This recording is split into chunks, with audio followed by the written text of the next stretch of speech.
Wesh la streetzer, on se retrouve pour une nouvelle vidéo. Du coup, aujourd'hui, c'est une vidéo quali que je vous propose. C'est un nouveau petit setup que je vous propose aussi un peu en mode chit-chat, podcast, tout ça. Donc j'ai pas le micro attitré pour faire les podcasts, mais bon, ça devrait le faire. Actuellement, vous êtes posé sur un rouleau de sopalin.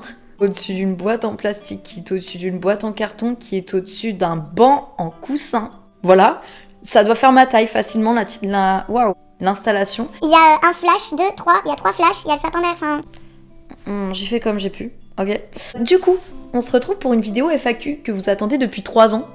Voilà, que je vous donne uniquement maintenant. Comme je vous avais dit, j'attendais d'avoir un petit peu d'abonnés et tout sur YouTube pour pouvoir en faire une et parler du coup de mon métier qui est tatoueuse perceuse et aussi un petit peu de ma vie quotidienne, mais bon, ça on s'en bat un peu les couilles, je vous avoue. On va commencer la FAQ par la première question qui est: à quand la vidéo FAQ?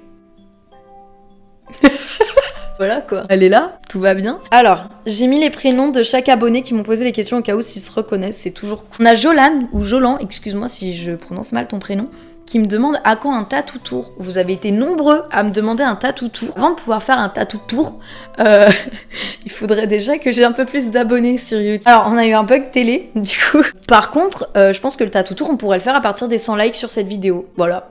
Je pars du principe où on a mis... on a fait ce qu'on pouvait pour faire une belle vidéo et tout, donc si ça fait pas 100 likes, je vais remettre ma vie en question. voilà. Non, c'est horrible. on voit pas ma culotte, c'est bon. On a Taro Baïzel qui m'a demandé j'ai combien de tatous. Alors, le nombre de tatouages, je le compte minutieusement. J'ai exactement 76 tatous au compteur.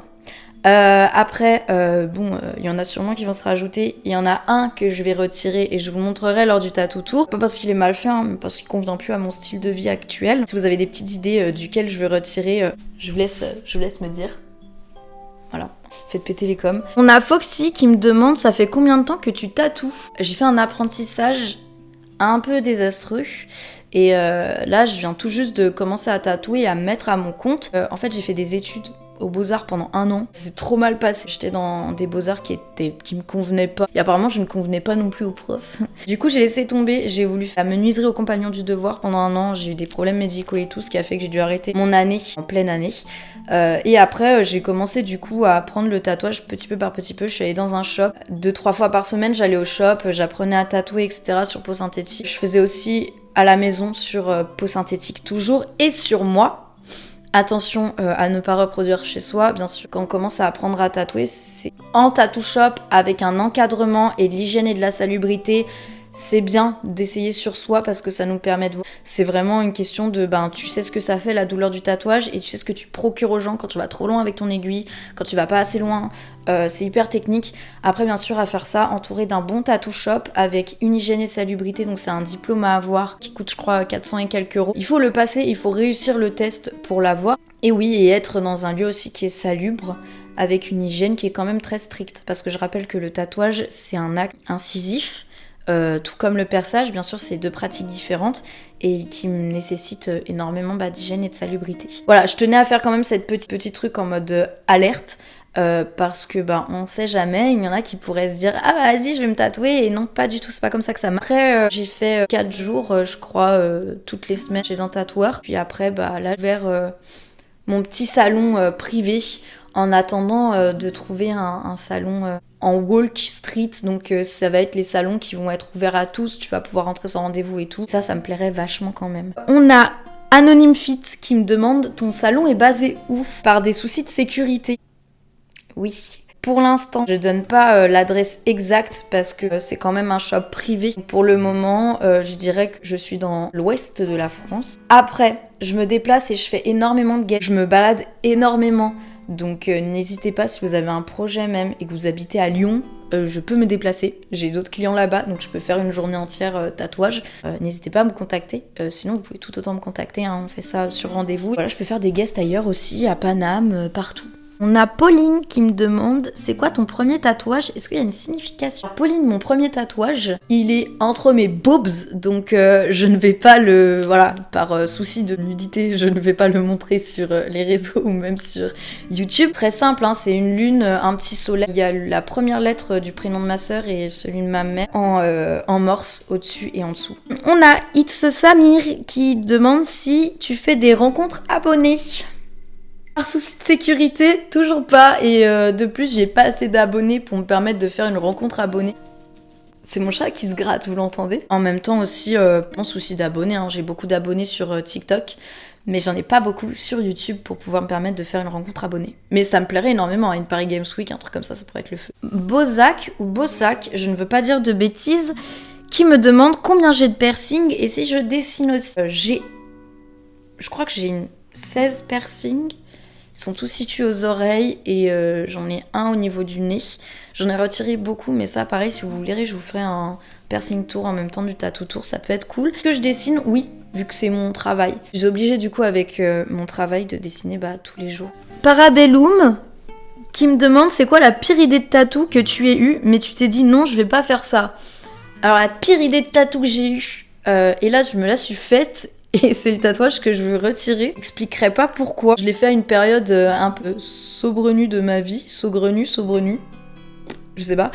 Et en fait, c'était vraiment pas le bon endroit. C'était pas le bon moment. Et j'aurais peut-être dû réfléchir à 2 fois avant de le faire. Donc voilà, je vais voir pour les séances laser, mais ça, on en parlera bien sûr dans le tatou. On a Thomas qui me demande depuis quand tu as cette passion. Alors le tatouage, c'est arrivé très tôt. Je devais avoir 11-12 ans. Avec mon papa, on regardait Ink Master. Vous savez, cette émission super sexiste, homophobe et dérangeante, dans laquelle des mecs se tapent sur la gueule. C'est qui sera le meilleur tatoueur du monde, alors qu'en fait, ils habitent en Amérique et qu'ils pensent que leur pays, c'est le centre du monde.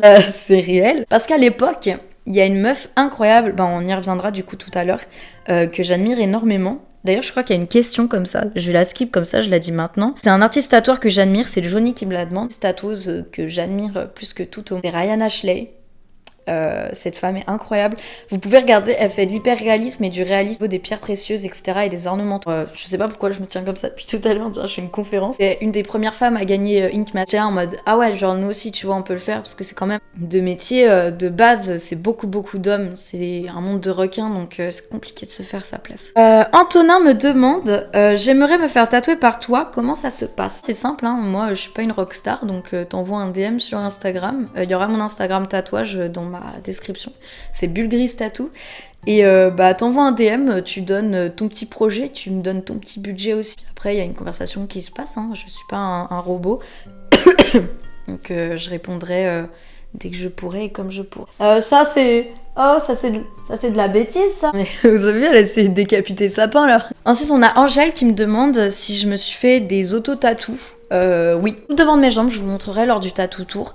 C'est des petits trucs simplets, mais c'était pour tester différentes, les ombrages, les couleurs, les dégradés de couleurs, donc je vous montrerai un peu. On a Simon qui me demande quel endroit est le plus douloureux dans le tatouage. Alors Simon, je vais te répondre, ça dépend de chacun. Des gens qui vont avoir super mal à l'avant-bras, et t'as des gens comme moi qui vont rien sentir. Ce qui me fait le plus mal, c'est un tatou que j'ai en cours. Ça me revient dans le dos, et ça me fait tout le tour des côtes, et ça revient devant. Alors je vous montrerai lors du tatou. Je suis désolée, on a dû remover un peu tout parce que j'avais plus de stockage sur mon iPhone.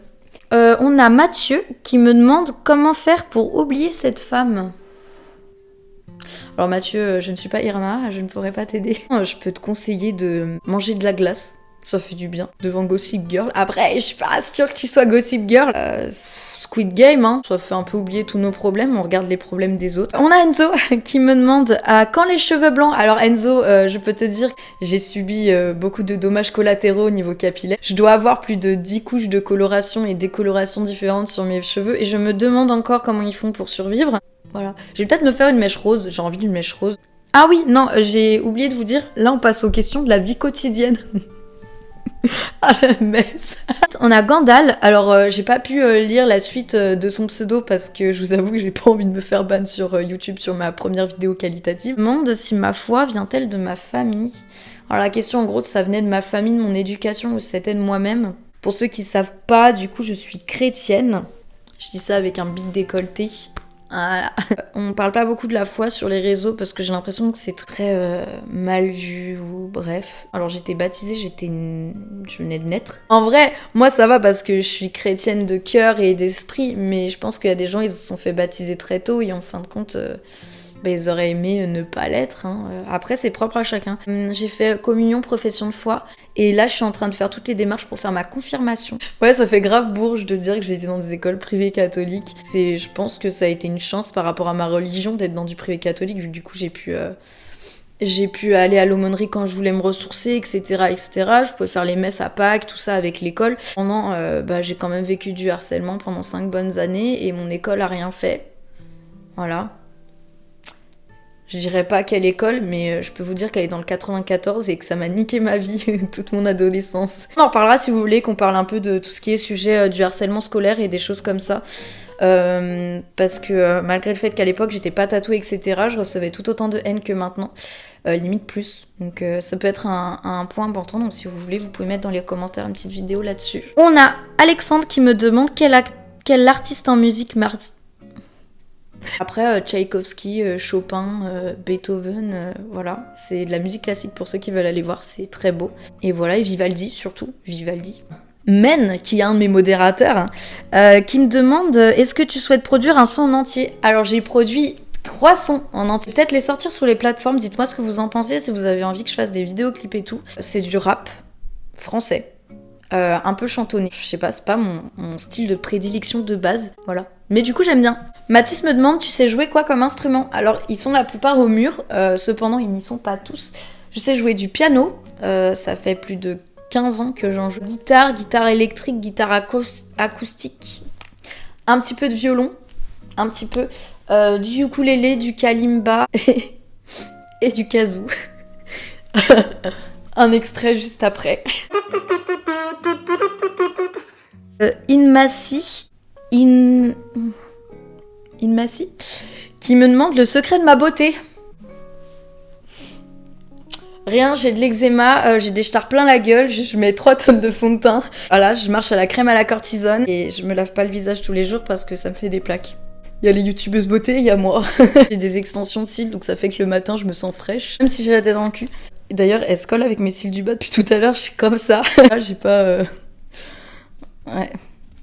Passons. Question suivante. Gabriel qui me demande pourquoi le pseudo Lunita. Alors j'ai commencé TikTok en 2020. C'était Musical.ly, je m'appelais Une Petite Blue sur Musical.ly parce que j'avais les cheveux bleus. Trop dark. Je me renommais pour TikTok, du coup je me suis appelée Lunita Dream parce que Lunita c'est le diminutif de Luni qui est le diminutif de Luna, mon blaze. Je trouvais ça mimi. Et Dream, à l'époque, je me trouvais stylée. Et puis, il y a un jour où j'ai eu 21 ans et où j'ai continué avec ce blaze et je me suis dit, c'est nul. Que tout le monde me reconnaît par Lunita Dream. Du coup, je suis Keblo, quoi. Moi, c'est Lunita Dream. Mais ça le fait pas, les gars. Demain, je veux monter l'Everest. Lunita Dream, elle a monté l'Everest, quoi. Ça le fait grave pas. Faut que je change de blaze entre ces 4. On a Amen qui me demande comment tu fais pour gérer Insta, TikTok et Twitch. Je gère pas, je subis. En vrai, TikTok, il faut que je poste une vidéo par jour pour être dans l'algorithme et c'est très compliqué. Je commence à mon compte dans le tatouage, j'ai pas beaucoup de rendez-vous. Du coup, j'ai possibilité de faire un petit peu plus de TikTok, mais j'évite parce que c'est très vite chronophage. Instagram, je fais des stories tout le temps parce que je kiffe ça et j'adore raconter ma life. Donc si vous voulez me suivre sur Insta, c'est dans la bio. Pareil, je mets les stories de quand les vidéos sortent. Et Twitch, je peux plus parce que mon PC est tombé en panne. Du coup, faut que je m'en rachète un. J'ai pas la thune. Du coup, je vais monétiser cette vidéo. Comme ça, si je fais plein de vues et plein de likes, vous pourrez m'aider indirectement à pouvoir faire des live Twitch et à reprendre les live Twitch. Je vois pas trop comment on fait, mais je vais trouver. Azirus, qui est aussi un abonné qui me suit depuis longtemps, qui me demande si je pense faire des vidéos let's play. Oui, j'en ai fait une sur Resident Evil Village et en fait le jeu m'a cassé les couilles, du coup j'ai arrêté. Par contre, je compte faire des streams sur Hogwarts Legacy. C'est long aussi, c'est saoulant, mais il y a des moments qui sont cool, donc je pense que je récupérerai les bons moments. Je pense que je vais vous faire une compilation de Valorant, des trucs un peu cons, compile de conneries sur n'importe quel jeu. Et voilà, désolée, c'est la vidéo du rire, genre vraiment, je pensais pas que ça allait être si compliqué à tourner entre le stockage de mon téléphone qui fait de la derme, mon micro que je sais pas si ça va se mettre bien avec la vidéo, et un peu compliqué. En tout cas, les questions sont finies, c'était giga long pour moi, parce que pour vous, à mon avis, il y aura grave des cuts et tout. Je crois qu'on doit avoir plus de 40 minutes de rush. Première grosse vidéo, donc en vrai, je suis plutôt fière. J'espère que ça vous aura plu. Tout comme ça plaira à moi après le montage. En tout cas, j'espère que cette vidéo elle vous aura plu. Je vous remercie d'avoir regardé ma vidéo. Je vous remercie de mettre un like, de partager et de vous abonner. On s'en fout de mettre la cloche ou quoi. De toute façon, vous me verrez passer dans vos For You page de YouTube. Et j'espère. Et voilà. Je vous remercie encore infiniment et je vous fais plein de bisous. Et on se retrouve pour peut-être un tatou tour dans 2 petites semaines. Bye bye!